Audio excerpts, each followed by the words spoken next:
ज्ञानतिमिरान्धस्य ज्ञानञ्जनशलाकया चक्षुरुन्मीलितं येन तस्मै श्रीगुरुवे नमः। नमो विष्णुपादाय कृष्णप्रेष्ठाय भूतले श्रीमते भक्तिवेदान्त स्वामिनिति नामिने। नमस्ते सारस्वते देवे गौरवाणी प्रचारिणे निर्विशेष शून्यवादी पाश्चात्यदेशतारिणे। जय श्री कृष्ण चैतन्य प्रभु नित्यानंद श्री अद्वैत गदाधर श्रीवासादि गौर भक्त वृंद। हरे कृष्ण कृष्ण कृष्ण हरे हरे, हरे राम राम राम हरे हरे। हरे कृष्ण। सबसे भक्तों का हार्दिक स्वागत है आज के भगवद गीता के चर्चा में। सो हम लोग चर्चा कर रहे हैं श्रीमद् भगवद गीता चैप्टर 2 टेक्स्ट 23 पे हम लोग लास्ट टाइम चर्चा किए थे। नयनम छिन्दन्ति शस्त्राणि नयनम दहति पावका न चैनम क्लेद्यन्तो आपो न शोष्यति मारुता। इस श्लोक में तो भगवान कृष्ण वर्णन किए कि जो आत्मा है, न एनम एनम आत्मा, ये इस आत्मा को न छिन्दन्ति शस्त्राणि, किसी भी प्रकार के शस्त्र से, अस्त्र शस्त्र जिसमें ये तलवारें, बंदूकें, बॉम्ब्स, एटम बॉम्ब्स, यहाँ तक कि Brahmastra, all kinds of nuclear weapons, fiery weapons, इससे काटा नहीं जा सकता है। फिर ना इनम दहती पावका, पावका मीन्स फायर, से जलाया नहीं जा सकता है। ना इनम क्लेद्यन तो आपो, पानी इसको घोल भी नहीं सकता है। जैसे बॉडी है, शरीर को पानी में छोड़ देंगे, कुछ दिन के बाद ये वो होने लग जाए, गलने लग जाए। लेकिन आत्मा जो है पानी के अंदर हमेशा रह सकती है, ये घुल नहीं सकती। न शोष्यति मारुता, मारुता मीन्स एयर, वायु, सुखा नहीं सकता, ये भगवान वर्णन किए। लेकिन इसमें कोई सोच सकता है, प्रश्न उठा सकता है, क्योंकि इस श्लोक में मायावाद सिद्धांत का खंडन भगवान कर दिया अच्छे तरीके से। ये मायावादी लोग जो ये विचारधारा प्रस्तुत करते हैं कि इस भौतिक संसार में हम जब आए हैं तो ब्रह्म से टूट कर आते हैं और फिर शरीर ग्रहण करते हैं, इसमें फंस जाते हैं। फिर एक बार जब मुक्त हो गए तो वापस से यहाँ से मुक्त होकर के उसी ब्रह्म में जाकर के विलीन हो जाते हैं।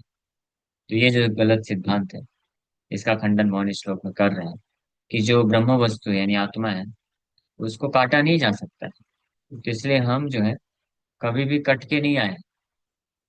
जो आत्मा है वो जैसा था वैसा है, वैसा ही रहेगा, बस शरीर बदलता है। इसलिए भगवान बोल रहे हैं शस्त्र अस्त्र शस्त्र से काटा नहीं जा सकता। तो कोई मायावादी हो सकता है जो बोले कि ये तो भौतिक चीजें है ना, भौतिक चीजों से आपको आत्मा को काट नहीं सकते, कुछ नहीं कर सकते। लेकिन भौतिक तत्वों के परे आत्मा जो है किसी अन्य प्रकार से तो कट सकती होगी ना।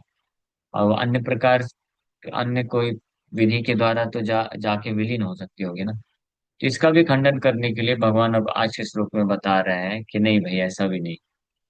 आत्मा का ये कैरेक्टरिस्टिक्स है, ये स्वभाव ही है कि अच्छेद्वयम अदाह्यवयम अक्लेद्यो असोस्य एव च नित्या सर्वगत स्थानुर अचलोयम सनातना। It's not just the weapons cannot cut the soul, but the soul is unbreakable. अच्छेद्य, अच्छेद्य मीन्स इसको कट नहीं किया जा सकता। पिछले श्लोक में बोले ना एनम छिन्दन्ति शस्त्राणि, किसी भी शस्त्र के द्वारा इसको छिन्दन्ति यानी छेदा नहीं जा सकता, मतलब काटा नहीं जा सकता है। लेकिन अब इस श्लोक में, आज के श्लोक में हम बोल रहे हैं कि आत्मा अच्छेद्य है। ये स्वभाव ही है इसका, नेचर ही है, कैरेक्टरिस्टिक्स ही है इसका कि इसको काट के कट ही नहीं सकता है। अच्छेद्य अयम अदाह्य अयम, इसको जलाया नहीं जा सकता, ये जल ही नहीं सकता। अक्लेद्य, अक्लेद्य मीन्स इनसॉल्यूबल, ऐसा नहीं है कि केवल पानी में ही नहीं घुल सकता है, और भी कहीं नहीं घुल सकता है। किसी भी परिस्थिति में ये गल नहीं सकता है, नॉट जस्ट इन वाटर, किसी भी परिस्थिति में गल नहीं सकता। और असोस्या, असोस्या means not able to be dried. ऐसा नहीं कि केवल हवा से ही इसको सुखाया नहीं जा सकता है, इसको सुखाया ही नहीं जा सकता है। एव मीन्स निश्चित रूप में, चा, एव चा, नित्य, ये जो आत्मा है ये नित्य है, एवर लास्टिंग, सर्वगता, और हर जगह विद्यमान है। स्थानुर, स्थानुर मतलब अनचेंजेबल, अपरिवर्तनीय है। एंड अचलो, अचलो मीन्स इमूवेबल, अचलो अयम सनातन।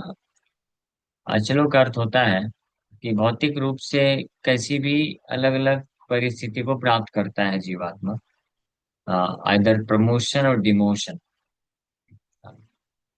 Promotion in terms of body, in terms of consciousness, in terms of happiness factors. पर ये सारे जितने भी प्रमोशन और डिमोशन के जो फैक्टर्स हैं, ये भौतिक तत्व पर ही को ही प्रभावित करते हैं। ये पंचमहाभूत का शरीर और मन बुद्धि का जो सूक्ष्म शरीर है उसको। लेकिन आत्मा इन हर परिस्थिति में अचल रहता है। अचल मतलब सेम रहता है, कोई फर्क नहीं पड़ता। वो ये जरूर होता है कि कवर्ड हो जाता है, कवरिंग आ जाती है। जो जैसे मनुष्य का शरीर है, तो कवरिंग थोड़ा सा थिन है, ज्यादा आवरण जो है बहुत मोटा नहीं है। इसलिए मनुष्य के शरीर में जो है आत्मा की चेतना को विकसित कर पाना ज्यादा आसान है। लेकिन वही जो वृक्ष की चेतना है, उसमें भी आत्मा है, यही आत्मा है, लेकिन उसका कवरिंग आवरण बहुत स्ट्रांग। और फिर और जैसे स्पीसीज बढ़ते हैं तो आवरण जो होता है वो पतला होता है। जो बट ये अचलो अयम सनातन इज जस्ट लाइक सूर्य और चंद्रमा, वो आकाश में एक जगह स्थित है। अभी बहुत घने बादल होंगे तो सूर्य बिल्कुल नहीं दिखेगा, और अंधेरा भी छा सकता है, लेकिन सूर्य एज इट इज है। अगर कोई फ्लाइट से जाएगा बादलों को भेद करके उस पार, तो देखेगा वहां पे सूर्य का दिव्य तेज महसूस कर सकता है। वही बादल अगर थोड़ा बहुत घना ना होकर के पतला है तो उजाला रहेगा, धूप नहीं आएगी।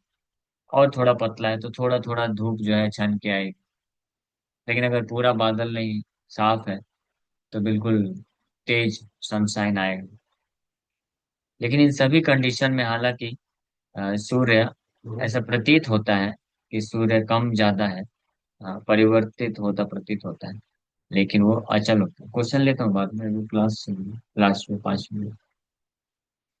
लेकिन सूर्य जो होता है अचल रहता है, अपनी स्थिति में स्थित रहता है, उसमें परिवर्तन नहीं होता। उसी प्रकार से आत्मा में परिवर्तन नहीं आता है।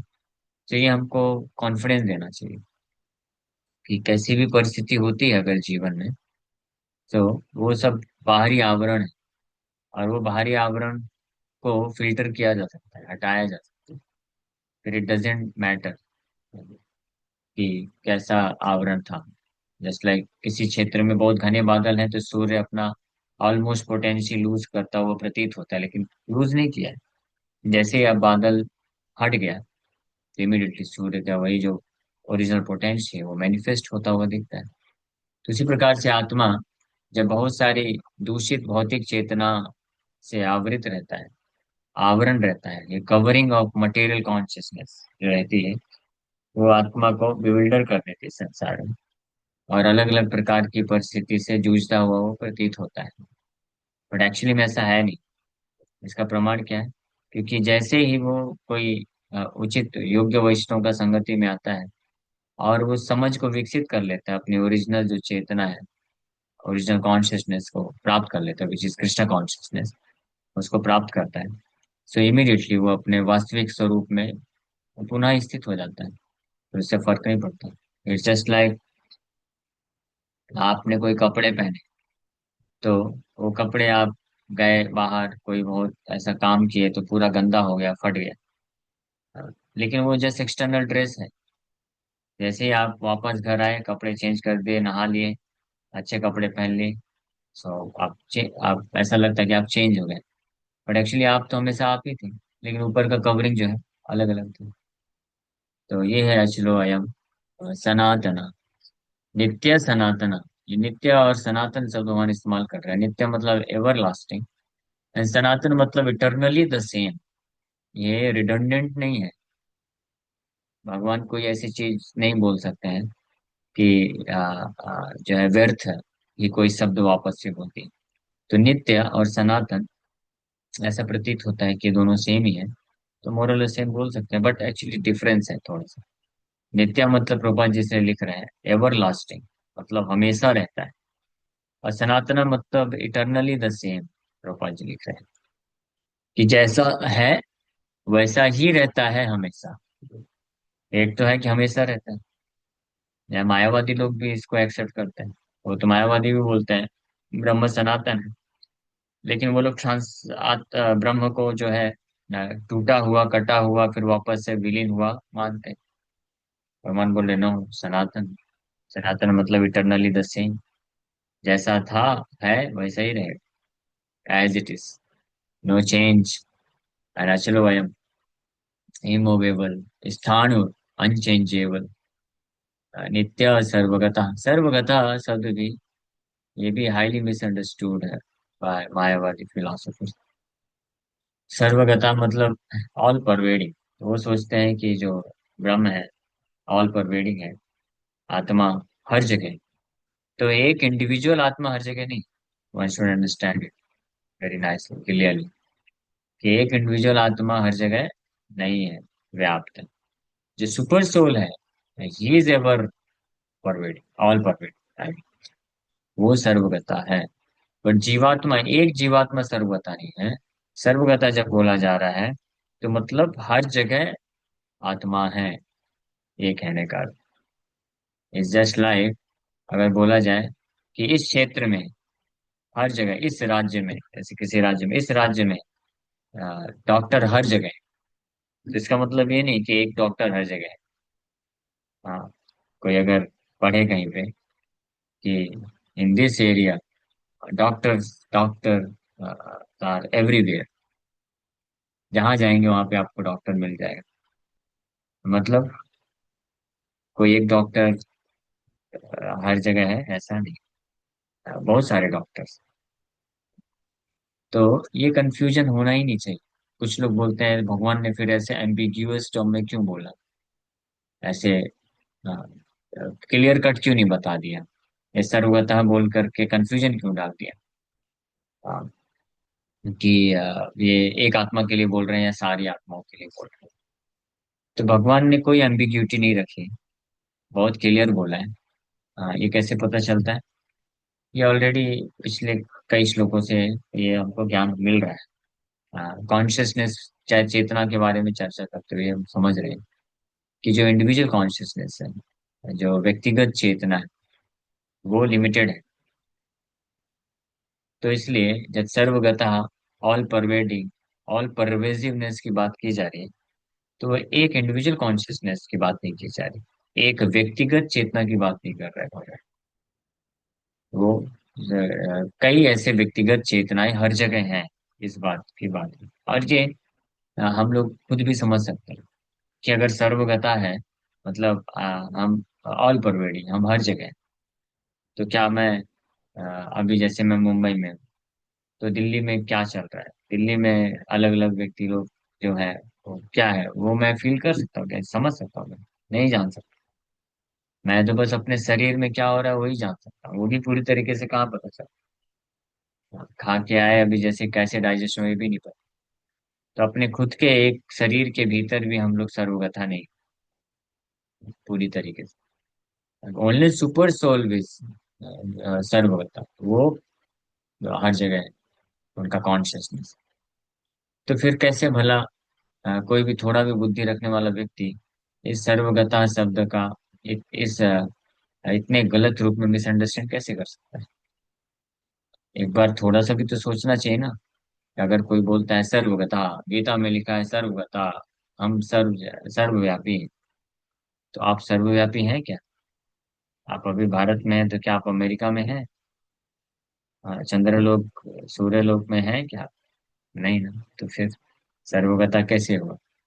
सर्वगता मतलब हर जगह जीवात्माएं पाई जाती हैं। तो सर्वगता से एक और बहुत महत्वपूर्ण चीज है। तो मायावाद फिलोसफी का भी खंडन होता है इन श्लोकों के माध्यम से पूरी तरीके से। और साथ ही साथ में ये जो मटेरियलिज्म है, मॉडर्न साइंटिस्ट जो कि बोलते हैं कि अन्य ग्रहों में जीवन नहीं है, उनका भी ये जो गलत सोचना है, ये जो सोचना है ये गलत प्रूफ होता है इस सोच। सर्वगता मतलब जीवात्मा हर परिस्थिति में रह सकता है। द्रौपद जी बहुत सुंदर एग्जांपल देते हैं कि जैसे पृथ्वी में भी हम देखते हैं कि स्थल में भी जीवात्माएं हैं। हाँ, जल के अंदर भी जीवात्माएं पाई जाती हैं, वायु में भी पाए जाते हैं, और तो और फायर में भी, अग्नि में भी जीवात्मा है। सोचिए। तो अगर पृथ्वी जल वायु अग्नि आकाश हर जगह जीवात्मा है, तो फिर सूर्यलोक में जो फायरी प्लेनेट वहां पे क्यों नहीं होगा? चंद्रलोक में क्यों नहीं होगा? हाँ, तो क्लियर है what is the reason, what is the logic. Prabhupada ji बोलते थे कि why in this sun planet, सूर्य के लोकों में जीवात्मा क्यों नहीं पाया जाएगा? What is this logic? Prabhupada ji इस क्वेश्चन ऐसे पूछते हैं। नित्य सर्वगता स्थान अश्वयं सनातन। तो सर्वगता living entities are found everywhere.